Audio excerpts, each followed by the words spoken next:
বন্ধুরা, ঈদ এসেই গেল।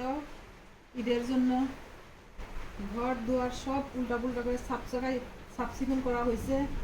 সব কাপড়গুলা ধোয়া হয়েছে, শুকায়া ঘরের ভিতরে এখন ঠিক করছি।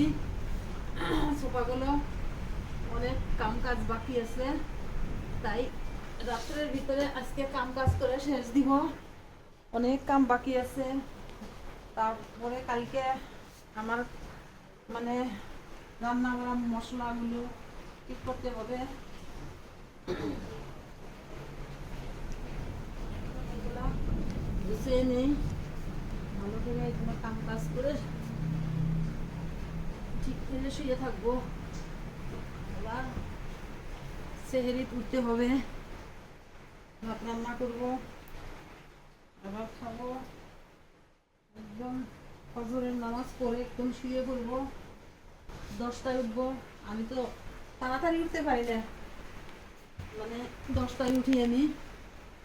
উঠে আবার দিনের কাম কাজ করতে অল্প লেট হয়। হ্যাঁ, 11টার থেকে কাম শুরু করি আমি।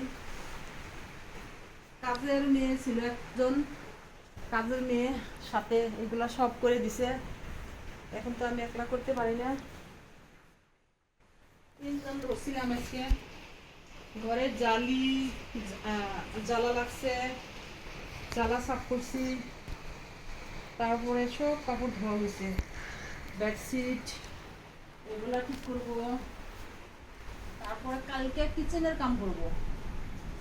আজকে আমি কিচেনের মশলাগুলো ঠিক করব। রেডি হয়ে গেলে তারপরে বাস কালকের দিন যদি কাম কাজ করা হয়, কিচেনের কামগুলো হয়ে গেলে আমার হয়ে যাবে। পরশু দিন আমি ফ্রি হয়ে যাব। তারপরের দিন ঈদে।